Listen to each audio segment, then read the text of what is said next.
শিক্ষা দিলেন, উদ্দেশ্য হলো আমাদেরও শিক্ষা দেওয়া। আল্লাহ তাআলা সাথে সাথে এই 3 প্রশ্নের জবাবও পাঠায় দিলেন 2টা সূরার মধ্যে। দীর্ঘ আলোচনা করার মতো সময় সুযোগ নাই। এই 3 প্রশ্নের একটা প্রশ্ন হলো ইয়াসআলুনাকা আনির রূহ। তারা আপনার কাছে জানতে চায়, তারা আপনাকে জিজ্ঞাসা করে রূহ কি জিনিস। সাউন্ড বাড়ান। তারা আপনার কাছে জিজ্ঞাসা করে, আপনার কাছে জানতে চায় রূহ কি জিনিস। আপনি বলে দেন কুলির রূহু মিন আমরি রব্বি। রূহ হলো আমার রবের নির্দেশ, প্রত্যাদেশ, আদেশ। আল্লাহ তাআলার কালাম, কোন কথা, কোন নির্দেশ।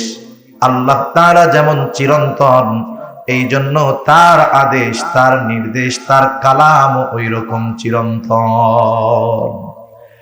এজন্য এই দেহটা নশ্বর, তবে আমার আপনার রূহ অবিনশ্বর। রূহ কখনো ধ্বংস হয়ে যাবে না। রূহ শুধু আল্লাহ তাআলার নির্দেশে স্থান পরিবর্তন করে। যেমন প্রথমে আমাদেরকে আল্লাহ তাআলা রেখেছেন রূহের জগতে। হাদিসের মধ্যে আসছে, নবীজি সাল্লাল্লাহু আলাইহি ওয়াসাল্লাম বলেন, আল্লাহ তাআলা আদম আলাইহিস সালাতু ওয়াস সালামকে বানিয়েছেন মাটি দিয়ে, আর আদম আলাইহিস সালাম থেকে আল্লাহ তাআলা আমাদেরকে বানিয়েছেন আদম থেকে। আদম আলাইহিস সালামকে বানিয়েছেন মাটি থেকে। আল্লাহ তাআলা আদম আলাইহিস সালামের পৃষ্ঠদেশ তথা পিঠ থেকে কিয়ামত পর্যন্ত যত মানুষ আসবে, যত মানুষ আছে, যত মানুষ গেছে, সকলের রূহ আল্লাহ তাআলা একত্রে বাহির করেছেন। তাহলে আদম আলাইহিস সালামের পৃষ্ঠদেশ থেকে বের হওয়ার পর আমাদের অবস্থান ছিল আলমে আরওয়াহ, রূহের জগতে। যারা এখনো দুনিয়ায় আসে নাই, এরাও রূহের জগতেই আছে। তাহলে রূহের জগৎ থেকে একটা সময় আল্লাহ তাআলা আমাদেরকে পাঠাইলেন মায়ের গর্ভে, এটাকে বলে আলমে বতন। এরপরে আল্লাহ তাআলা আমাকে আপনাকে দুনিয়ায় পাঠাইলেন এরকম একটা সুন্দর দেহ দিয়া, এটা হলো আলমে দুনিয়া। এই দুনিয়ায় যখন আল্লাহ তাআলা আমাকে আপনাকে পাঠিয়েছেন, আমাকে আপনাকে একটা নির্দিষ্ট সময়, নির্দিষ্ট হায়াত দিয়ে আল্লাহ তাআলা পাঠাইলেন। এই দুনিয়ায় আমি আপনি কতদিন বসবাস করব, এটা আল্লাহ তাআলা মায়ের গর্ভে থাকতেই নির্ধারিত করে দিয়েছে। আল্লাহ তাআলা মায়ের গর্ভে থাকতেই নির্ধারিত করে দিয়েছেন। ওই নির্ধারিত সময় আসার আগে একটা মানুষ যত অসুস্থ হোক, সে মরবে না। আবার সময় আসার পর যত সুস্থ থাক, সে বেঁচে থাকতে পারবে না। যখন আমার আপনার সময় চলে আসবে, অথবা যখন কারো সময় পেরিয়ে যায়, পার হয়ে যায়, ফুরিয়ে যায়, ওই লোকটা ইন্তেকাল করে, মারা যায়। মারা যাওয়ার পর মাইকের মধ্যে ওই ব্যক্তির ব্যাপারে ঘোষণা দেওয়া হয়, অমুক এলাকার অমুক আজ বিকাল 5 ঘটিকার সময় ইন্তেকাল করিয়েছে। আগামীকাল সকাল 9টায় অমুক স্কুল মাঠে তার জানাজা অনুষ্ঠিত হবে। অতএব সকল ধর্মপ্রাণ মুসলমানদেরকে উক্ত মরহুমের রূহের মাগফিরাত কামনায় তার জানাজায় শরীক হওয়ার জন্য অনুরোধ করা গেল। এরকম বলেনি আপনাদের এদিকে? এখন আমরা অন্যের ব্যাপারে এই ঘোষণাটা শুনি। একদিন মানুষ আমার আপনার ব্যাপারে এই ঘোষণাটা শুনবে, আমার আপনার ব্যাপারে বলবে। এই যে ঘোষণা দেওয়ার মধ্যে একটা শব্দ বলে ইন্তেকাল। ইন্তেকাল শব্দটি হলো আরবি শব্দ, অর্থাৎ স্থানান্তরিত হওয়া।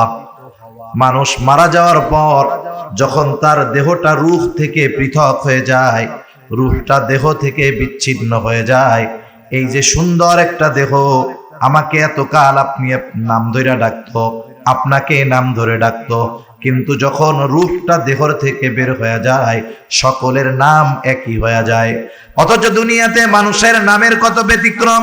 কারো নাম আব্দুর রহিম, কারো নাম আব্দুল করিম, কারো নাম আব্দুস সামাদ, কারো নাম আব্দুল্লাহ, কিন্তু যখন দেহ থেকে রূহটা বের হয়ে যায়, সকলের নাম হয়ে যায় লাশ। লাশাই উনফি, যার মধ্যে কিছুই নাই। তখন বলে লাশ কোথায় রাখছে? দূরে যদি থাকে, মারা যায়, লাশ কখন আসবে, লাশ কোথায় দাফন করা হবে, তার মানে বোঝা গেল এই দেহটা আসল কিছুই নয়, মূলটা হলো আমার আপনার রূহ।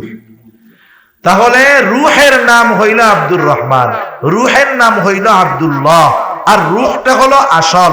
রুহ কখনো ধ্বংস হবে না, শুধু স্থান পরিবর্তন করবে। তাহলে দুনিয়া থেকে স্থানান্তরিত হয়ে নতুন আর এক জগতে বসবাস করে, নতুন আর এক জগতে পদার্পণ করে। বলে সেই জগতের নাম কি? বলে হাদিসের ভাষায় সেই জগতের নাম হলো আলমে বরজখ।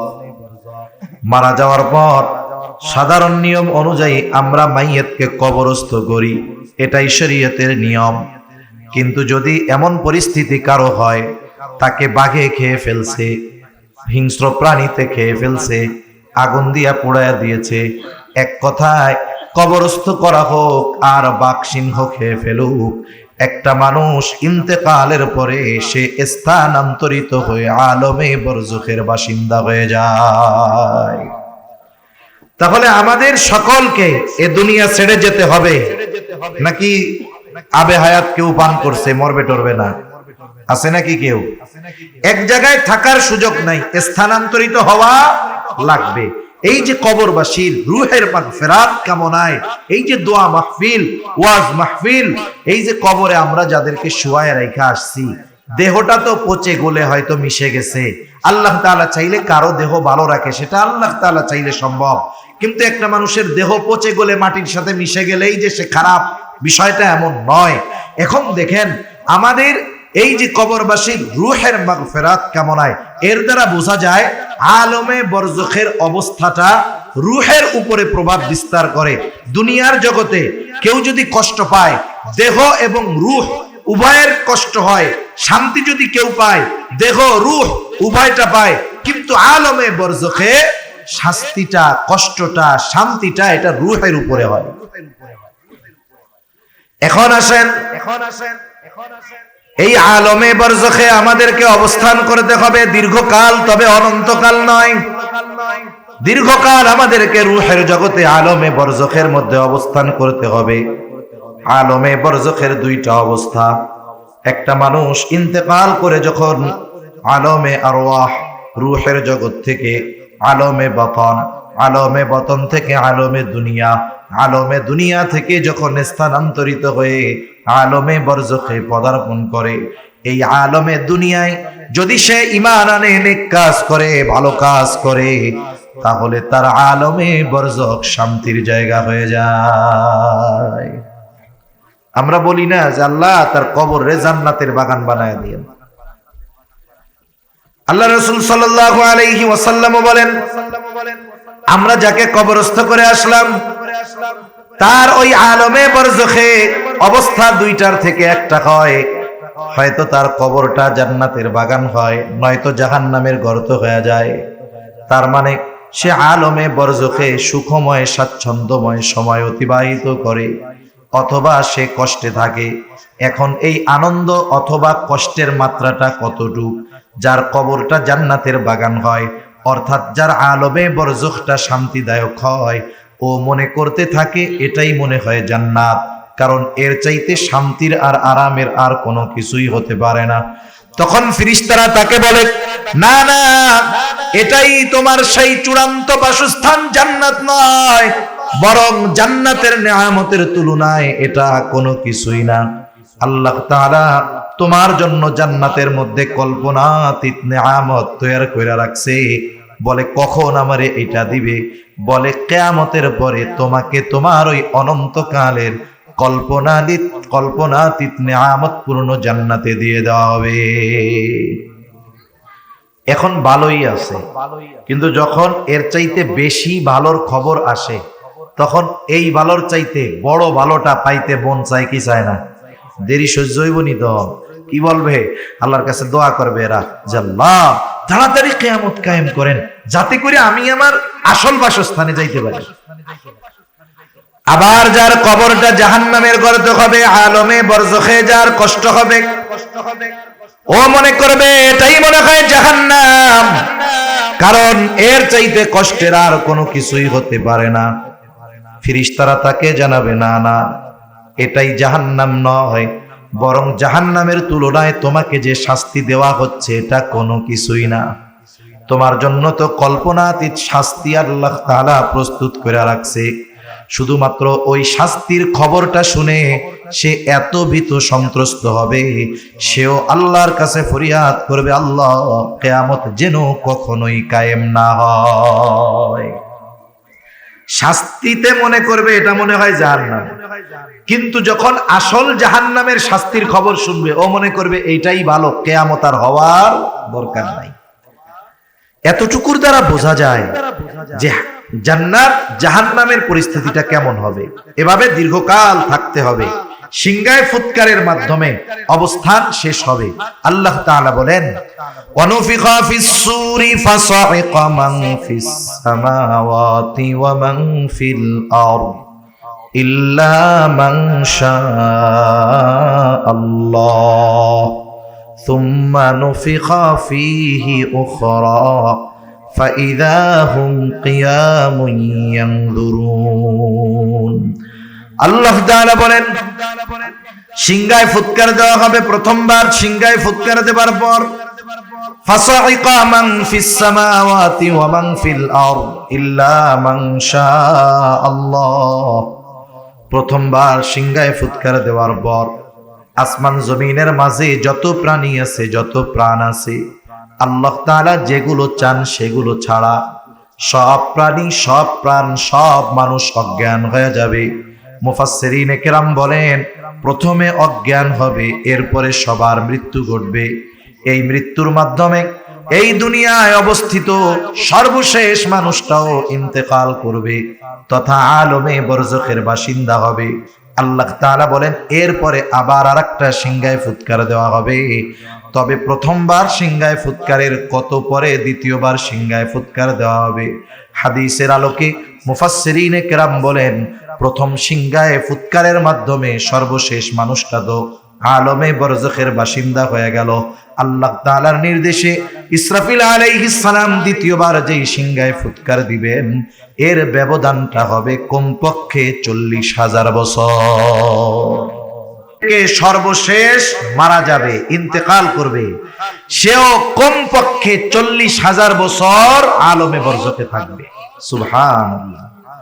আল্লাহ তাআলা বলেন, সুম্মা নুফিখা ফীহি উখরা ফাইযা হুম কিয়ামুন ইয়ানজুরুন।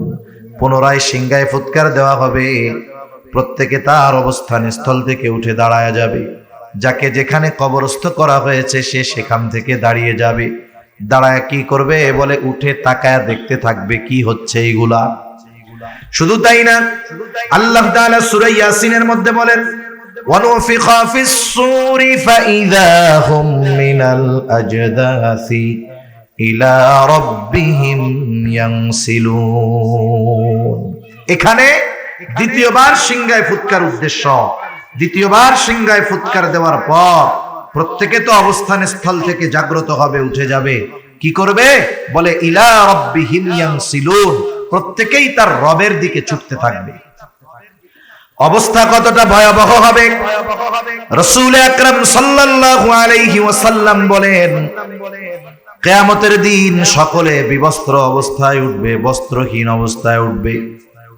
আয়েশা সিদ্দিকা রাদিয়াল্লাহু তাআলা আনহা জিজ্ঞাসা করলেন, ইয়া রাসূলুল্লাহ, মানুষেরা বস্ত্র অবস্থায় উঠবে, বিবস্ত্র অবস্থায় উঠবে, একজন কি আরেকজনের দিকে তাকাবে না? মানুষেরা কি লজ্জা পাবে না?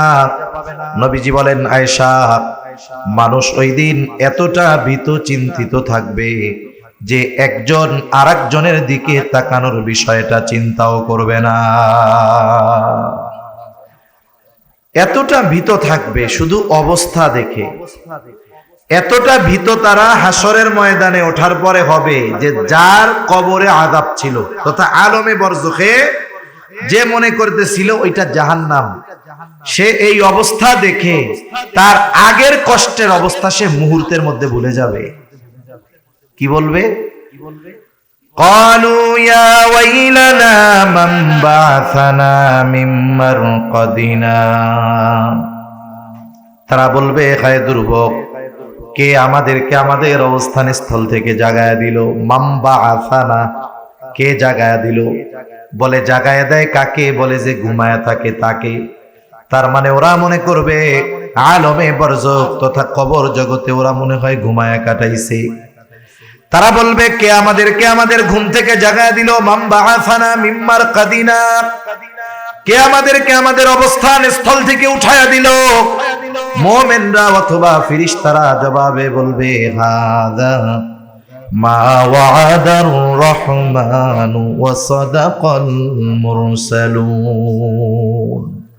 মুমিনরা অথবা ফেরেশতারা তাদের এই কথার জবাবে বলবে হাযা মা ওয়াদার রহমান, এটা হলো রহমানের সেই প্রতিশ্রুত দিবস, যেই দিবসের ওয়াদা তিনি দিয়েছেন। শুধু তাই না, সব রাসূলগণ এই দিবসের সত্যায়ন করেছে। সুবহানাল্লাহ বলেন। কিয়ামত যে হবে আল্লাহ তো জানাইছেন, ওয়াদা দিবেন, আর রাসূলগণ নবীগণ উম্মতদেরকে বলছেন যে দেখো দুনিয়ায় যাই করতেছো করো, কিয়ামতের দিন কিন্তু আল্লাহর সামনে তোমার দুনিয়ার কর্মের হিসাব দেওয়া লাগবে। দুনিয়ায় তুমি অপরাধ করো, তোমার পাওয়ার আছে, কেউ তোমারে কিছু বলে না, তুমি অপরাধ করেছো, দুনিয়ার আইনের ফাঁক ফকর দিয়ে বের হয়ে গেছো, মনে কইরো না বাইচা গেছো, কিয়ামতের দিন কিন্তু আল্লাহ ধরবে। এই সত্যায়ন সব নবী রাসূলগণ করেছেন, কোনো সন্দেহ আছে? এটা হলো সেই দিবস। ওই দিবসের এক নাম হলো ইয়াউমুল হাশর। বলে কেন? বলে ওই দিন সব মানুষকে একত্রিত করা হবে। ওই দিবসের নাম প্রতিদান দিবস, ইয়াউমুল জাযা। বলে কেন? ওই দিন মানুষকে তার দুনিয়ার কর্মের পূর্ণ প্রতিদান দেওয়া হবে। দুনিয়াতে মানুষ ভালো কাজ করুক আর মন্দ কাজ করুক, দুনিয়াতে যারা ভালো কাজ করে তাদের ভালো কাজের পূর্ণ প্রতিদান আল্লাহ তাআলা দুনিয়াতে দেন না। আবার যারা মন্দ কাজ করে, পাপাচারে লিপ্ত, জুলুম করে, জালেম, এর এই অপরাধের শাস্তিও আল্লাহ তাআলা দুনিয়ায় দেন না। কখন দিবে? আল্লাহ তাআলা বলেন ওয়া ইন্নামা তুওয়াফাউনা উজুরাকুম ইয়াউমাল কিয়ামাহ। আল্লাহ তাআলা জানায় দেন কিয়ামতের দিন প্রত্যেকটা মানুষকে তার দুনিয়ার কর্মের পূর্ণ প্রতিদান দেওয়া হবে। এজন্য অনেক সময় আমরা দুনিয়ায় হতাশ হয়ে যাই যে একটা মানুষ খালি খারাপ কাজ করে, ওর কোনো বিপদ আপদ নাই। আছে না এরকম? কতজন আছে এত গুনাহ করে, পাপ করে, এটার জ্বরও হয় না। আবার কয় আল্লাহ দেখছো কেমন ফেরাউনের ফেরাউন, এর এত বয়স একটু অসুস্থ হয় না, সর্দি কাশি হয় না। এখন আমি আপনি যদি মনে করি ওর অসুস্থতা হয় না, লম্বা হায়াত পাইছে, আবার পাপও করে, তাইলে আল্লাহ মনে হয় ওরে ভালোবাসে। বিষয়টা কি এরকম নাকি? আরে ফেরাউনরে আল্লাহ হায়াত দিছে 400 বছর, 400 বছরের মধ্যে তার সর্দিও লাগে নাই, ঠান্ডাও লাগে নাই। এখন যদি আমাদের কেউ বলে যে না ফেরাউনরে মনে হয় আল্লাহ খুব ভালোবাসতো, এটা কি কেউ বিশ্বাস করবে? এত ঘৃণিত এই ফেরাউন শব্দটা যদি অমুসলিম মুসলমানদের কথা বাদ দেন, অন্য ধর্মের কাউরে যদি বলা হয় তোর পোলার নামটা ফেরাউন রাখ, মাসে 1000 ভাতা, কেউ রাখবে? চিন্তা করেন কত ঘৃণিত হয়েছে এই নামটা। সেজন্য দুনিয়াতে যখন কোন জালেম জুলুম করে আমরা অনেক সময় হতাশ হয়ে যাই, চিন্তা করতেছি এত পাপ করে, এত অপরাধ করে, মানুষেরটা মাইরা খায়, আরে আল্লাহ কি ওরে চোখে দেখে না? বলে হ্যাঁ দেখে, তবে সুযোগ দেয় কেন? বলে ও যত পাপ করতে পারবে ওরে তত কঠোর শাস্তি দেওয়া যাবে। ঠিক কিনা বলেন? আল্লাহ তো জুলুম করবেন না। আল্লাহ তাআলা যার কর্ম যেমন তার প্রতিদান তেমন দিবেন। ওর কর্ম যত খারাপ হবে ওর শাস্তি তত কঠোর হবে। ঠিক কিনা বলেন? যেমন একজন যদি বিল্ডিং এর 1 তলা থেকে পড়ে মাটির উপরে, ওর আশা করা যায় কিচ্ছু হবে না, কিন্তু 10 তলা থেকে যদি পড়ে কোন তো কি হবে? শেষ হয়ে যাবে না? ওরে খুঁজে পাওয়া যাবে না। তো তাহলে সুযোগ দিলেই, উপরে উঠতে দিলেই যে আল্লাহ তাআলা ভালোবাসে তা না। অনেক সময় আল্লাহ তাআলা শাস্তি বেশি দেওয়ার জন্য জালেমকে অপরাধ করার বেশি সুযোগ দেয়। আবার অনেক সময় আমরা ভালো কাজ করি, যারা ভালো কাজ করে চিন্তা করে এত ভালো কাম করি, আল্লাহ তাআলা কোনো প্রতিদান দেয় না। আরে আল্লাহ দুনিয়ায় একটু কম দেয় কেন? বলে আখিরাতে বেশি দেওয়ার জন্য। সুবহানাল্লাহ বলেন। এখন মানুষের অবস্থা কি হবে জানেননি? কিয়ামতের ময়দানে তো ও দেখবে যে আমি এই ভালো কাজের জন্য এই প্রতিদান পাইছি, দুনিয়ায় একটু দেওয়া হয়েছে, দুনিয়ায় না দিলে আরো বেশি দেওয়া হইতো। তখন আল্লাহর কাছে বলবে আল্লাহ দুনিয়ায় এই ভালো কাজের প্রতিদান যা দিছিলেন ওইটা না দিয়ে সব আখিরাতে দিলেই ভালো হইতো। কিন্তু দুনিয়ায় ঠিকই আফসোস করতেছি যে আমরা ভালো কাজ করি, গুনার থেকে বাঁচি, হারাম থেকে বাঁচি, অথচ আমার কষ্ট যায় না রে, আমার দুঃখ যায় না রে। এই যে আফসোস করি, এটা আফসোস করার কোনো কিছু নাই। আপনি ভালো কাজ করতেছেন, আপনার নিয়তের পরিশুদ্ধতা আছে, আপনি আপনার অবস্থাটা জানেন, এই ভালো কাজ আল্লাহর জন্য করতেছেন। দুনিয়ায় হয়তো আল্লাহ দিবেন না, কিন্তু আখিরাতে আল্লাহ তাআলা কল্পনাতীত আমাকে আপনাকে দিবে ইনশাআল্লাহ, ঠিক কিনা? সেজন্য আল্লাহ তাআলা বলেন এই দিবস হলো ইয়াউমুল জাযা, প্রতিদান দিবস। এই দিবসের এক নাম হলো ইয়াউমুল হাসর। এই দিন সকলকে একত্রিত করা হবে, বিচার দিবস। আল্লাহ সুবহানাহু ওয়া তাআলা ওই দিনের বিচারক, একচ্ছত্র আধিপত্য ওই দিন হবে আল্লাহ তাআলার। এই কথা আল্লাহ তাআলা সূরা ফাতিহার শুরুতেই বলেন, মালিকি ইয়াউমিদ্দিন। আল্লাহ তাআলা হলেন বিচার দিবসের মালিক। ওই দিনের একচ্ছত্র আধিপত্য তার। ওই দিন আল্লাহ তাআলা ন্যায় বিচার করবেন। আল্লাহ তাআলা প্রত্যেকটা মানুষকে তার অবস্থা জানায় দিবেন। প্রত্যেকটা মানুষ তার নিজের অবস্থা এমন ভাবে জানতে পারবে যে ও বুঝতে পারবে যে তার অবস্থান কোথায় হবে, তার শাস্তি কেমন হবে। কিয়ামতের ময়দানে কয়েকটা মুহূর্ত হবে সবচাইতে বেশি কঠিন এবং চিন্তার। যেই মুহূর্তগুলোয়, যেই সময়গুলোয় একেবারে হাসরের ময়দান পুরো পিন পতন নীরব হয়ে যাবে, একেবারে নীরব, নিস্তব্ধ, কোনো আওয়াজ নেই। এর মধ্যে একটা সময় হলো যখন মানুষকে আমলনামা দেওয়ার ঘোষণা দেওয়া হবে যে দুনিয়ায় কি আমল করছে, এই আমলের খবরগুলো আমাকে আপনাকে সুন্দর মতো জানানোর খবর দেওয়া হবে, ফাইল দেওয়ার ঘোষণা হবে। সব মানুষ চুপ। সকলের তখন চিন্তা, হায় রে, আমলনামা ডান হাতে পাই না বাম হাতে পাই। বাম হাতে ডান হাতে যদি পায় সে তো সফল, বাম হাতে যদি পায় তাহলে সব শেষ। এজন্য সবাই টেনশনে থাকবে। আমলনামাগুলো ছেড়ে দেওয়া হবে। যার আমলনামা যথাযথভাবে তার কাছে গিয়েই পৌঁছাবে এমনটা হবে না। একজনের আমলনামা আরেকজনের কাছে যাবে এমনটা হবে না। আল্লাহ তাআলা আমলনামাগুলো ছেড়ে দিবে। আমলনামা কেউ ডান হাতে পাবে, কেউ বা বাম হাতে পাবে। ডান হাতে যারা আমলনামা পাবে তারা তো সফল, তারা এতটা আনন্দিত হবে, কি করবে তারা? আল্লাহ তাআলা কোরআনুল কারীমের মধ্যে বলেন, ফাআম্মা মান উতিয়া কিতাবাহু বিয়ামিনি ফায়াকুলু হা কিতাবিয়া ইন্নী যানানতু আন্নী মুলাকিন হিসাবিয়া। আল্লাহ রাব্বুল আলামিন বলেন, ডান হাতে যারা আমলনামা পাবে আনন্দে তারা অন্যান্য মানুষদেরকে বলতে থাকবে, ফায়াকুলু হা উমকরাউ কিতাবিয়া, এই তো আমার কিতাব, এই তো আমার আমলনামা, তোমরা পড়ো আমার আমলনামা। আনন্দে আরেকজনকে পড়তে বলবে। আমরা ছোটবেলায় যখন প্রাইমারি স্কুলে পড়ছি আমাদের মনে আছে। এখন তো স্কুলগুলা থেকে কে কোন বিষয়ে কত পাইলো শুধু সেইটা জানায় দেওয়া হয়। আমাদের সময় খাতা দিয়ে দেওয়া হইতো। খাতা দিয়ে বলতো, দেখ কি লেখছস। এরপরে বলতো, আগামীকাল তোর আব্বার কাছ থেকে, তোর মার কাছ থেকে সিগনেচার আইনা জমা দিবি। তার মানে খাতাটা আব্বা আম্মাকে দেখাইছে এর প্রমাণ হিসাবে।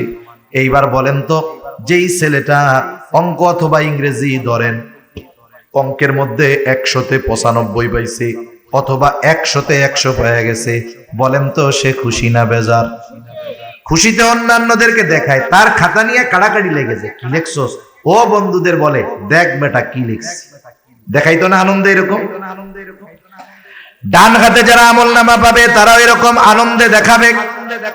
সাথে সাথে ডান হাতে আমলনামা পাবার কারণ হিসাবে বলবে, ইন্নী যানানতু আন্নী মুলাকিন হিসাবিয়া, যে আমি এই ব্যাপারে দৃঢ় ধারণা রাখতাম, দৃঢ় বিশ্বাস রাখতাম, এই ব্যাপারে আমার ঈমান ছিল, বিশ্বাস ছিল যে আমাকে আমার দুনিয়ার কর্মের হিসাবের মুখোমুখি আল্লাহর সামনে হওয়া লাগবে।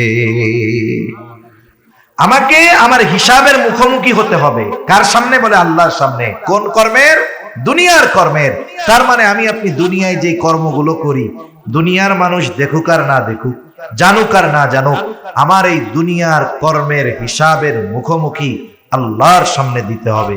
একটা জিনিস চিন্তা করেন, আমাদের দেশে পুলিশ প্রশাসন, অপরাধ ঠেকানোর লোকের অভাব নাই। অভাব আছে নাকি এই দেশে? এরপরেও অপরাধ বাড়ে না কমে? কিন্তু অপরাধ কমানোর জন্য সিসি ক্যামেরা লাগায়, কত ব্যবস্থা করে, গোয়েন্দা বাহিনী, পুলিশ, আনসার, বিজিবি, র্যাব, কত কিছু আছে। এরপরেও অপরাধ কমানো যায় না।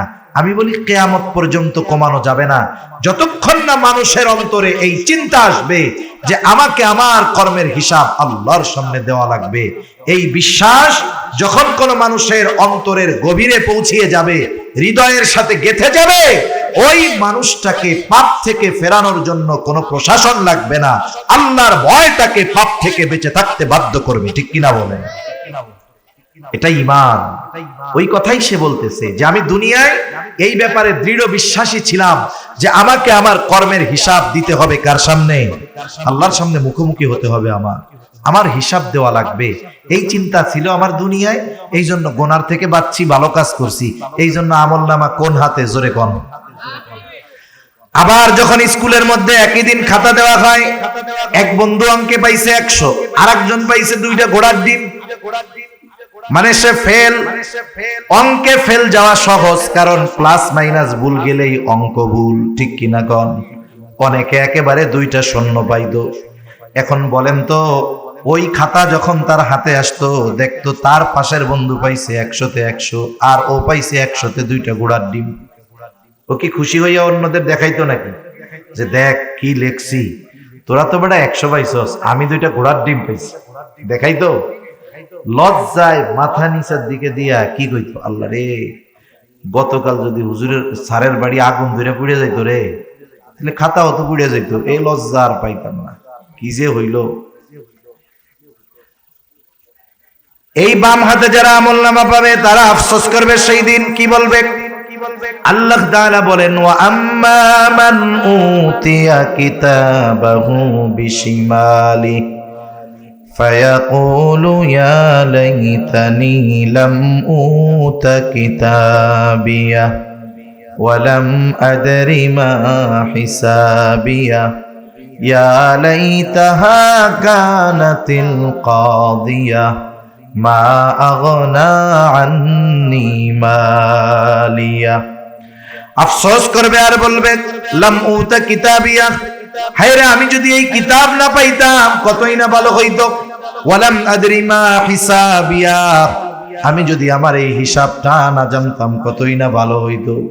ইয়া লাইতাহা কানাতিল কাদিয়া, আফসোস করবে আর বলবে, আহারে, ওই যে দুনিয়ার থেকে প্রথম যেই মৃত্যুটা আমার হয়েছিল, ওটাই যদি আমার জন্য চূড়ান্ত হইতো কতই না ভালো হইতো।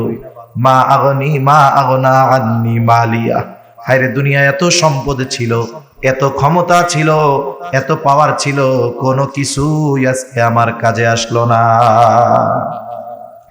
এজন্য যারা দুনিয়া একটু পাওয়ার পেয়ে অপরাধে লিপ্ত হয়, কিয়ামতের দিন আফসোস করবে এই ক্ষমতার জন্য, এই পাওয়ারের জন্য। মানুষ দুনিয়ায় পাওয়ারের জন্য, ক্ষমতার জন্য সব করে, মানুষ মেরে ফেলে পাওয়ারের জন্য।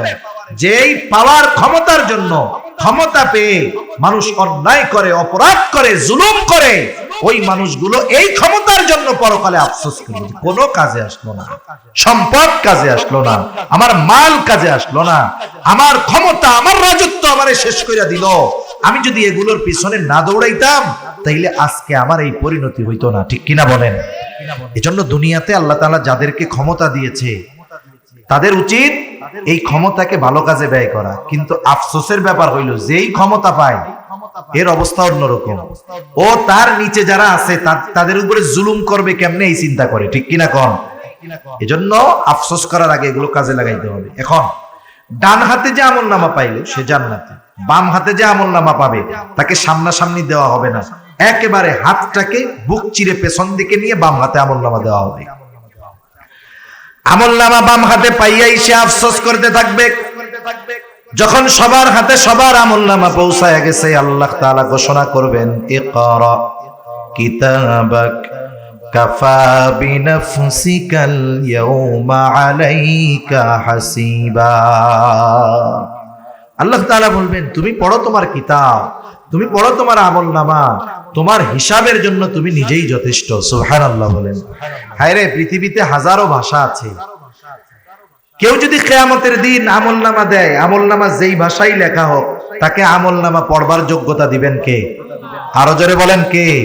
আরে প্রযুক্তির কারণে এগুলো বোঝা সহজ, প্রযুক্তির কারণে বোঝা সহজ। দেখেন এখনের প্রযুক্তি কি জানেননি? আপনারে চায়না থেকে একজন ফোন দিছে, চায়না যে ভাষা, এই ভাষা এটা বলা তো বহুদূর, ওইটার শব্দ বাক্য তো বহুদূর, ওর অক্ষরই তো আমরা চিনি না, ঠিক কিনা বলেন? এখন চায়না একজন ফোন দিয়ে আপনারে চেঁচু করতেছে, কি করতেছে? তাদের ভাষা বলতেছে, আপনি কিছু বুঝেন না। এখন কি মোবাইলে প্রযুক্তি, আপনি দিবেন যে এটাকে বাংলায় কনভার্ট করে দেন, মানে ও চায়নায় যে কথাটা বলতেছে ও ফোনে বলবে, আর সাথে সাথে আপনার ফোনের স্ক্রিনে ওর কথাগুলো বাংলায় উঠে যাবে। ও আপনারা মনে করেন ওর ভাষায় বলতেছে চেঁচু চুচু, মানে আপনি কেমন আছেন, এটা তো আর আমরা বুঝি না। এখন আমার মোবাইলের উপরে উঠা যাবে যে আপনি কেমন আছেন, আপনি বুঝতে পারলেন না যে ও আমার এই কথা কইতেছে। এখন আপনি জবাব দিবেন হ্যাঁ আমি ভালো আছি, আর ও চায় না, ওর ভাষায় শুনবে চেঁচু চেঁচু, মানে হ্যাঁ আমিও ভালো আছি। তার মানে চিন্তা করছেন এই দুনিয়ায় একটা মানুষ সে যেই ভাষার হোক না কেন, ওই ভাষার মানুষের সাথে আপনি যদি কোনো কমিউনিকেশন করতে চান, তার কথা যদি বুঝতে চান, আল্লাহ তাআলা মানুষের মাথায় বুদ্ধি দিয়ে দিয়েছে, ওই ভাষা তোমার শেখা লাগবে না, প্রযুক্তি ব্যবহার করে ওই লোকটার কথাও বুঝবা, কথা বলতেও পারবা। সুবহানাল্লাহ বলেন। মানুষের এই বুদ্ধি দিছে কে? ওই আল্লাহর কি এই ক্ষমতা নাই যে আমরা যতই অশিক্ষিত হই আর মূর্খ হই আমলনামার ভাষা পড়ার যোগ্যতা দিবে? এই ক্ষমতা কি আল্লাহর আছে? নিঃসন্দেহে আছে, এটা আল্লাহর জন্য সাধারণ ব্যাপার। এবার সবাই আমলনামা পড়বে, যারা বাম হাতে আমলনামা পাবে তারাও তো পড়বে। কি বলবে? বলবে মালি হাদার রাসূল, তারা পড়বে মালি হাদাল কিতাব লা ইউগাদিরু সগীরাতাও ওয়ালা কাবীরাতান ইল্লা আহসাহা। আমলনামা পড়বে আর বলবে কেমন কিতাব, এমন এক আজীব কিতাব, একটা ছোট বড় বিষয় বাদ যায় নাই। এক কথা তার গোটা হায়াতের সর্ববৃহৎ ভালো কাজ মন্দ কাজটাও আছে তার হায়াতের একেবারে ক্ষুদ্র থেকে ক্ষুদ্রাতি ভালো কাজ মন্দ কাজটাও সেখানে উল্লেখ আছে। সবশেষ কথা হইল ডান হাতে আমলনামা যে পাবে জান্নাতি, বাম হাতে আমলনামা পাবে জাহান্নামী। আল্লাহ তাআলা সেই কথাই বলেন কুল্লু নাফসিম বিমা কাসাবাত রহিনা ইল্লা আসহাবাল ইয়ামিন। প্রত্যেকটা মানুষ তার কর্মের কারণে আবদ্ধ থাকবে। এখন মুফাসসিরিনে কেরাম বলেন যেহেতু পরবর্তীতে ডান হাতে আমলনামা পাওয়া লোকদের কথা বলা হয়েছে যে তারা নয়, এর দ্বারা উদ্দেশ্য কি হইল? বলে প্রত্যেকটা মানুষ তার কর্মের কারণে জাহান্নামের মধ্যে আবদ্ধ থাকবে, তথা বাম হাতে যারা আমলনামা পাবে কেন পাবে? বলে তারা তাদের কর্মের কারণে পাবে, আর এই কর্মের কারণে তারা জাহান্নামের মধ্যে কি থাকবে? আটক থাকবে, আবদ্ধ থাকবে। ইল্লা আসহাবাল ইয়ামিন, তবে যারা ডান হাতে আমলনামা পেয়েছে তারা নয়, কারণ তাদের ঠিকানা হলো জান্নাত। জান্নাতি এবার জান্নাতে, জান্নাতে যাওয়ার আগে যত পেরেশান, কিন্তু জান্নাতে যাওয়ার পরে কোনো চিন্তা নাই। হাসরের ময়দানে ওই জান্নাতি তার বাপকেও চিনবে না, তার ছেলেকেও চিনবে না, কিন্তু জান্নাতে যাবার পর দুনিয়ার কাউকে সে ভুলবে না। এই হায়াতের মধ্যে একবার যার সাথে দেখা হইছে জান্নাতে গিয়া তারেও খুঁজবে। সুবহানাল্লাহ বলেন। একটু চিন্তা কইরা দেখেন অবস্থাটা কেমন। হাসরের ময়দানে কেন চিনবে না? কারণ আল্লাহ তাআলা জানায় দেন ওই দিন প্রত্যেকটা মানুষ নিজের চিন্তায় এত চিন্তিত থাকবে যে মা পর্যন্ত তার গর্ভধারণকারী সন্তানকে, গর্ভধারণ যেই সন্তানকে করেছে ওই মা সেই সন্তানকেও সেদিন পরিচয় দিবে না। এখন জান্নাতে গিয়ে সবাইরে খুঁজবে। এখন বলেন জান্নাতে গিয়ে সব পরিচিত মানুষকে খুঁজবে ঠিক, কিন্তু জান্নাতে গিয়ে কি পরিচিত মানুষ সব পাবে? এখন বলবে আল্লাহ এরা কই? তাফসিরে ইবনে কাসির সহ দুনিয়ার সব প্রসিদ্ধ তাফসিরের মধ্যে আসছে যে আল্লাহ তাআলা এবার জান্নাতি ওই যে খুঁজতেছে যে ওরা কই, এখন ওদের সাথে দেখা আর কথার ব্যবস্থা করে দিবে। ওরা কোথায় আছে আল্লাহ দেখার ব্যবস্থা করে দিবে। এখন তো প্রযুক্তির কারণে বুঝি যেখানেই বসে থাকি, আমেরিকা থাকলেও সব লাইভ দেখা যায়, ঠিক কিনা? আল্লাহ তাআলা দেখার ব্যবস্থা করে দিবে। জান্নাতি জাহান্নামীকে দেখবে, যখন তাকায় দেখবে জাহান্নামের মধ্যে তার আপনজন, প্রিয়জন, আত্মীয় স্বজন, বন্ধু বান্ধব কঠিন কষ্ট শাস্তি ভোগ করতেছে। এই দৃশ্যটা দেখবার পর জান্নাতি আল্লাহর দরবারে কৃতজ্ঞতার মাত্রা বাড়ায়া দিবে। শুধু তাই না, আল্লাহ তাআলার কাছে বলবে, আল্লাহ আপনি যদি আমার প্রতি দয়া না করতেন, আপনি যদি আমার প্রতি মেহেরবানি না করতেন, হয়তো আজকে আমাকেও ওদের সাথে জাহান্নামে থাকা লাগতো। আবার জাহান্নামী জান্নাতীকে দেখতে পাবে, দেখবে আপনজন, প্রিয়জন, বন্ধু বান্ধব একই স্কুলে পড়তো, একই মাঠে খেলাধুলা করতো, একই বাজারে ব্যবসা করতো। তার বন্ধু সে জান্নাতি আর সে জাহান্নামী। আফসোস করবে, আফসোস আফসোস করে বলবে, আহারে আমি যদি সব সময় দুনিয়ায় ওদের সাথেই চলতাম, তাইলে হয়তো আজকে আমিও ওদের সাথে জান্নাতে থাকতে পারতাম। এমনিই তো কঠিন শাস্তি, এই আফসোসের কারণে শাস্তির মাত্রা আরো তার বেশি অনুভব হবে, কষ্টটা তার বেশি অনুভব হবে। শুধু তাই না, অনেক সময় একটা জিনিস দেখার পরে আমাদের জানার আগ্রহ থাকে, ঠিক কিনা বলেন?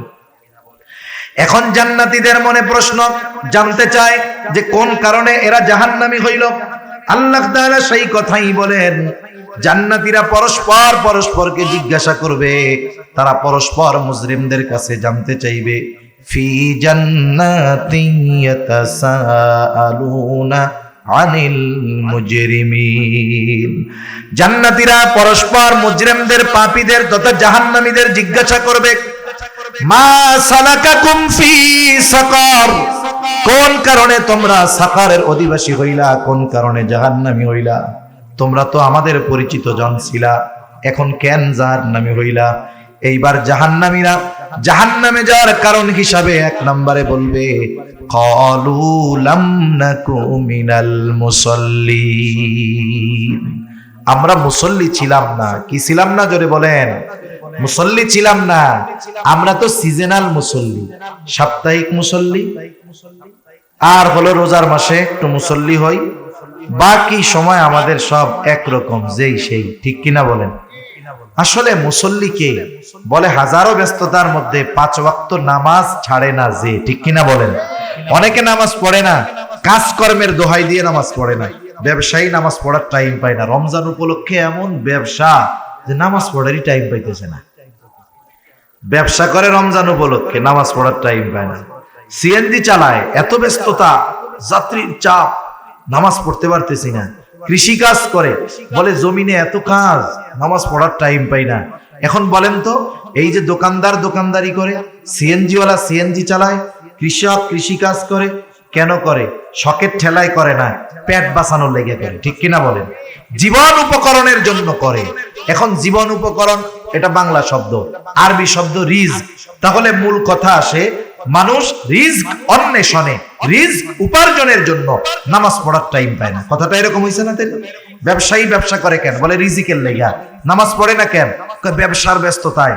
তাহলে বোঝা গেল ব্যবসা বা উপার্জনের ব্যস্ততায় নামাজ পড়তে পারে না, রিজিক উপার্জন করতে গিয়ে নামাজ পড়তে পারে না। একটু বুঝে থাকলে জবাব দেন তো, জবান খুলে, রিজিকের মালিক কে? আরো জোরে বলেন, কে? আল্লাহ। মানুষ ওই রিজিকের মালিকের ফর্মুলা বাদ দিয়া যদি রিজিক তালাশ করে, হয়তো পরিশ্রমের কারণে কিছু পাবে, তবে ওর মধ্যে কোনো বরকত থাকবে না।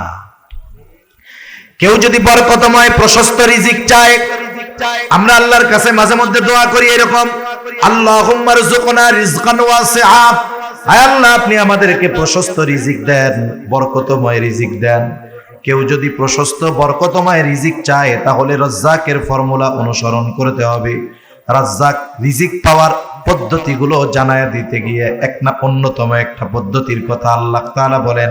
কি কাজ করলে রিজিক পাওয়া যায়? আল্লাহ তাআলা বলেন, তুমি মুসল্লি হও, তোমার ঘরের মানুষগুলারে মুসল্লি বানায় ফেলো। তুমি নামাজি হও, ঘরের মানুষগুলারে নামাজি বানাও। আল্লাহ তাআলা বলেন, ওয়া'মুর আহলাকা বিস-সালাতি ওয়াসতাবির আলাইহা লা নাসআলুকা রিজকা। আল্লাহ তাআলা বলেন, তুমি তোমার অধীনস্থদেরকে নামাজের আদেশ দাও, তুমিও নামাজের উপরে অটল থাকো। তুমি নামাজি, ঘরের মানুষ নামাজি, কি হবে রে বান্দা? আল্লাহ তাআলা বলেন, আমি তোমার কাছে রিজিক চাই না। লা নাসআলুকা রিজকা, আমি আল্লাহ তো তোমার কাছে রিজিক চাই না, তুমি নামাজি হয়ে যাও। ঘরের মানুষ যদি নামাজি হয়ে যায়, আল্লাহ তাআলার ওয়াদা, আল্লাহ তাআলা বলেন নাহনু নারযুকুকা, এই নামাজি হওয়ার কারণে আমি আল্লাহ তোমাদের রিজিক দিয়া দিব। বরকতময় রিজিক নামাজ পড়লে দিবে কে? শোনেন, আপনারা কুমিল্লার মানুষ, এই কুমিল্লার মানুষ প্রবাসে সবচেয়ে বেশি থাকে। একটা অনুসন্ধান দেখলাম, প্রায় রেমিটেন্সের 18 ভাগ, রেমিটেন্সের 15 থেকে 18 ভাগ আসে কুমিল্লার মানুষের মাধ্যমে। দেখা যাবে প্রায় ঘরের মধ্যেই প্রবাসী আছে না এরকম? এই যে অবদান আপনাদের, এইরকম অনেক মানুষ আমাদের কাছে ফোন দেয়, ফোন দিয়ে কয় হুজুর একটু দোয়া করেন, মেসেজে দোয়া করেন। কি হয়েছে, কি জন্য দোয়া? বলে হুজুর বরকত নাই, সম্পদ টম্পদ টিকে না। কেন টিকে না? নামাজ কালাম পড়ো? বলে হ্যাঁ হুজুর পড়ি, কোনো বদ নেশা নাই। কারণ বিদেশে যারা থাকে এদের 3 ধরনের নেশা বেশি থাকে। কয় ধরনের? একটা হলো নারীর নেশা, একটা হলো মদের নেশা, আর একটা জুয়ার নেশা। এই 3টা যেই প্রবাসীরে ধরবে, মনে করেন যে এই 3 রোগে যেই প্রবাসী আক্রান্ত হবে, ওরে বিদেশ থেকে আনার সময় দেশের থেকে জমি বেচে টাকা পাঠানো লাগবে। ঠিক কিনা কন? এই 3 রোগে ধরলেও শেষ। আমি বলে যে না হুজুর, আমি এসব কোনো কিছুর মধ্যে নাই, বিড়ি সিগারেটও খাই না। তাহলে কি হয়েছে, নামাজ কালাম পড়ো? বলে হ্যাঁ নামাজ কালাম পড়ি হুজুর, সব ঠিক আছে। তাহলে এত উপার্জন করো, লাখ টাকা উপার্জন করো, টিকে না কেন? তুমি নামাজ কালাম পড়ো, বাড়ির অবস্থা কি? তখন কয় হুজুর এইটাই সমস্যা, এর লেগেই দোয়া করেন হুজুর। বউটা নামাজ পড়ে না হুজুর, পর্দা করতে বলি হুজুর করে না, মেয়েটাও কথা শুনে না, মার মতো হইছে। আমি কই তুমি তো ফুটা কলসে পানি ঢালতেছো। তোমার ঘরের মানুষ নামাজি নয়, তোমার অধীনস্থ মানুষজন নামাজি নয়। তুমি উপার্জন করবা অনেক বেশি, কিন্তু এর মধ্যে আল্লাহ বরকত দিবে না। ঠিক কিনা বলেন? অথচ দেখেন তো আপনাদের মসজিদের ইমামের বেতন দেন কত? বাস্তবতা হলো একজন কৃষক, একজন রিকশাওয়ালা, একজন ইজি বাইকওয়ালা যা উপার্জন করে তার চাইতে ইমামের বেতন অনেক কম। ঠিক কিনা কর? এটা বাস্তব কথা, সত্য কথা। বরং ইমাম সাহেব যদি কয় যে রোজার মাস আসছে, সোলার কেজি 130 টাকা, 2000 টাকা বেতন বাড়ান, 2 মাস ধরে মিটিং করবে, বেতন বাড়বে 500। কত মিটিং করা লাগে? অথচ টাকা কিন্তু একা দিবে না কমিটি, টাকা সবাই মিলে দিবে। ইমামের বেতন বাড়ানোর ক্ষেত্রে এত কার্পণ্যতা কেন? আপনারা বাড়ান না, তাদের কষ্ট হয় ঠিক, কিন্তু কোন সময় মানুষের কাছে সে মুখাপেক্ষী হয় না, মানুষের কাছে যায় না। এই অল্প উপার্জনে চলে কেমনে? বলে আপনি কোন ইমামের ঘরে বেনামাজি ওয়াইফ পাবেন না। ইমামের স্ত্রী নামাজি, ইমামের ঘরে মা বাবা থাকলে সেও নামাজি, সন্তানগুলাও নামাজি। ওই যে ইমামের ঘরে যেহেতু সবাই নামাজ পড়ে, ছোট 2 বছরের বাচ্চা থাকলেও মা বাপরে দেখা দেখা সেজদা দেয়। ইমাম সাহেব নিজে আবার নামাজি, উপার্জন যদিও কম, ঘরের মানুষ আর নিজে নামাজি হওয়ার কারণে অল্প উপার্জন দিয়ে আল্লাহ সুবহানাহু ওয়া তাআলা সম্মানের সাথে তার জীবন চালায় দেয়। যদিও কষ্ট হয়, কিন্তু অসম্মানের সাথে তার জীবন চলে না, সম্মানের সাথে জীবন অতিবাহিত হয়ে যায়। ঠিক কিনা বলেন? আপনি এই বেতনটা আপনার এলাকার একজন মানুষ, যার ফ্যামিলিতে তার সমান মানুষ, মানে ইমাম সাহেবের যে কয়জন পরিবারের লোক, আর একজন সাধারণ মানুষ বেনামাজি, তার পরিবারে ওই কয়জন লোক, তাকে দিবেন, ও মাস শেষে কবে এটা আমার বিড়ির টাকাও হয় নাই। কথা ভুল কইছি? পান বিড়ির টাকাও হবে না। অথচ আল্লাহ চালান, যদিও তাদের কষ্ট হয়, কিন্তু আল্লাহ তাআলা বরকত দেন বিধায় চলা সম্ভব। নাইলে কসম করলে ভুল হবে না, ওই বেতনে ইমামের ফ্যামিলি চলা অসম্ভব ছিল। ঠিক কিনা বলেন? আল্লাহ তাআলা কয়েকভাবে বরকত দেয়। আল্লাহ তাআলা সরাসরি পরিমাণের মধ্যেও কখনো বরকত দেয়, আবার কখনো আল্লাহ তাআলা অল্প ব্যয়ে বড় জিনিস দান করে। যেমন একটা উদাহরণ দেই, আলোচনা বেশি লম্বা আর করব না, শেষ সময়। এখন মালের মধ্যে সরাসরি বরকত হয় কেমনে? এর জন্য সহজ যেই উদাহরণ, নবীজি সাল্লাল্লাহু আলাইহি ওয়াসাল্লাম খন্দকের যুদ্ধে নবীজির পেটে পাথর বাঁধা। এক সাহাবী দেখছে নবীজির পেটে পাথর, সহ্য হয় নাই, দৌড় দিয়া বাড়ি চলে গেছে। স্ত্রীকে বলে ঘরে কি আছে রে? বলে ছোট্ট একটা ছাগলের বাচ্চা আছে, আর আটা আছে কিছু। কয়জনের হবে? বলে 5-7 জনের বা সর্বোচ্চ 10 জনের হবে। আচ্ছা তুমি এটা পাকাও। আর নবীজির পেটে পাথর দেখে আসছি। ঘরে মহিলা রুটির খামিরা বানাইতেছে, গোল গোল করে বানাচ্ছে, আর গোস্ত রান্না করে রাখছে। নবীজির কাছে গিয়া বলতেছে, ইয়া রাসূলুল্লাহ, আপনার পেটে পাথর বাঁধা, আমি একটু খাবারের ব্যবস্থা করেছি, আপনি সহ 5-7 জন 10 জন গেলে হয়। খাবার কয়জনের? সর্বোচ্চ। নবীজি বলতেছে সবাই চলো। 1000-এর উপরে সাহাবায়ে কেরাম, 1000-এর উপরে। এখন চিন্তা করতেছে, সাহাবী চিন্তা করতেছে অবস্থা তো খারাপ, 10 জনের খাবার এত জনরে কেমনে খাওয়াবে? দৌড়ে চলে গেছে বাড়ি। বলে অবস্থা তো এই। এখন বলতেছে তুমি কি সবাইরে আসতে বলছো? বলে না, আমি তো নবীকে বলছি যে 10 জনের হবে সর্বোচ্চ, আপনি আর কয়েকজন আসেন। স্ত্রীর ঈমান কেমন? বলে তোমার কোনো টেনশন নাই, নবী যেহেতু বলছে ব্যবস্থা আল্লাহ করবে। এইবার আসছে ঘরে, বলে শোনো, পাতিল থেকে শুধু দিতে থাকবা, এটা ওপেন করার দরকার নাই। আমি তোমার হাতে ওই আটার খামিরা কাপড় দিয়ে ঢেকে রাখছে, দিব, রুটি বানাইতে থাকবা, আর এক গ্রুপ ঘরে আসবে আর খাইতে থাকবে। দেখা গেল কি হলো, এই 1000-এর উপরে মানুষ খানা খাইলো, ওনার পরিবার খানা খাইলো, অবশিষ্ট রয়ে গেছে সব। নবীজি বললেন সবাইরে দিয়ে দাও। বর্ণনাকারী বলতেছে যে এই খাবার আমরা তো খাইছি, এত মানুষ খাইছে, আমার প্রতিবেশী পরিজন সবাইকে দিয়েছি। সুবহানাল্লাহ বলেন। এটা হলো সরাসরি সম্পদের মধ্যে বরকত। আরেকটা হলো পরিমাণ, আরেকটা হলো বরকতটা পুরোপুরি মূল মালে না। বরকত কি দেখেন, সমাজে এরকম লোক আছে, এক ডিশ খায় ওর পেট ভরে না, আছে না নাই? তরকারি 15 পদের দেয়, ওর তাও ভরে না। কিন্তু আল্লাহ তাআলা কিছু বান্দারে দিছে, এই কয়টা ভাত খাবে, একটু ডাউল হবে, একটু ভর্তা হবে, পেট ভরে গেছে। দেখা যাবে ওর এক বেলায় যে খরচ হয়, এই লোক 10 বেলা ওই খরচে চলতে পারে। কারণ তার খাবার প্রয়োজন, যেই কারণে আল্লাহ তাআলা অল্পতে তার প্রয়োজনটা মিটায়া দেয়। সুবহানাল্লাহ বলেন। এজন্য নামাজের মাধ্যমে এই বরকত আল্লাহর থেকে পাওয়া যায়। তাহলে আমাদের দুনিয়ায়ও যদি লাভ চাই, নামাজি হওয়ার দরকার আছে না নাই? আছে। দেখবেন অনেক জায়গায়, আপনাদের এখানের খবর তো জানি না, অনেক জায়গায় হবে কি মাহফিলের সময় লোকজন নাই, লাস্টে যখন দোয়া হবে, এইবার হালুয়া আছে, খাবার আছে, দেখবেন যে লোকজন আর ধরে না। হয় না এরকম? তার মানে বোঝা গেল, দেখছেন, এই ভালো কাজের মধ্যে আসলে দুনিয়ায়ও পাওয়া যায়, আর আগে যদি আসতো আখিরাতেরটাও পাইতো। ঠিক কিনা বলেন? এজন্য জাহান্নামীরা জাহান্নামে যাওয়ার 1 নম্বর কারণ, বলে আমরা মুসল্লি ছিলাম না, আর আমরা বলি আমরা মুসল্লি হব। কি হব? জোরে বলেন, মুসল্লি হব।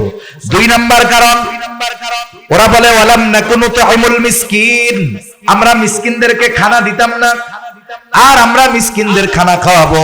খানা খাওয়ানো ফজিলতের কাজ। বিশেষ করে এই যে রমজান মাস আসতেছে, অনেক সময় দেখা যাবে আপনার ছেলেটা বিদেশে আছে, আপনি টাকা পয়সার মালিক, কিন্তু পাশের বাড়ির লোকটা গরিব, কৃষি কাজ করে, অন্যের জমিতে খাটে। বলেন তো, জমিতে খাইটা ওই লোকটার যদি সারাদিন রোজা রাখতে হয়, কষ্ট বেশি না কম? আপনি 5, 7, 8 প্রকারের জিনিস দিয়ে ইফতার করেন, 5-6 প্রকারের খাবার দিয়ে সাহরি করেন। বলেন তো, শুধু 1 প্রকারের তরকারি দিয়ে সাহরি খাইলে সাহরি মনে হয় হবে না? আপনি একটু নিজের আইটেম কমায় দেন, খরচটা কমায় দেন। ওই প্রতিবেশী লোকটা চিন্তিত যে পরিশ্রম করে কেমনে রোজা রাখবো, আর যদি পরিশ্রম না করি তাহলে কি খায়া রোজা রাখবো। আপনি তাকে বলেন, ভাই রোজার মাস, এই কয়দিন তোমরা 2 জন স্বামী স্ত্রী আমার বাড়ির মেহমান, আরে খাওয়ান, কিচ্ছু বলা লাগবে না। ওই লোকটা নিঃসন্দেহে সর্বদা আপনার জন্য দোয়া করবে, সাথে সাথে সে রোজা রাখবে, আপনার বাড়িতে সাহরি করবে, ইফতার করবে। এই যে করাইলেন, আপনি আমি রোজা রাখলাম, কবুল হবে কি হবে না আল্লাহ জানে, কিন্তু যাকে ইফতার করাইলেন, সাহরি খাওয়াইলেন, ওই রোজার দ্বারার যে সওয়াব পাবে, ওই রোজাদারের সমপরিমাণ সওয়াব আল্লাহ আমাকে আপনাকে দিয়ে দিবে। এজন্য আমরা আমাদের প্রতিবেশীর দিকে একটু নজর রাখবো, বিশেষ করে রোজার মাসে রাখবো তো ইনশাআল্লাহ। আপনার কারণে যদি একজনের ইবাদতটা সহজ হয়, আসান হয়, প্রতিদান পাবো না, এটা হতেই পারে না। 3 নাম্বার, ওয়া কুন্না নাখুদু মাআল খাইদিন, অনর্থক অহেতুক মজলিসে যারা লিপ্ত থাকতো, আমরাও তাদের সাথে গিয়া বসতাম। চায়ের দোকানগুলো হলো অনর্থক মজলিসের এক আখড়া। ঠিক কিনা বলেন? এজন্য এই সব মজলিস থেকে বাঁচতে হবে। 2 ধরনের মজলিস ছাড়া বাকি সব মজলিস বিপদের।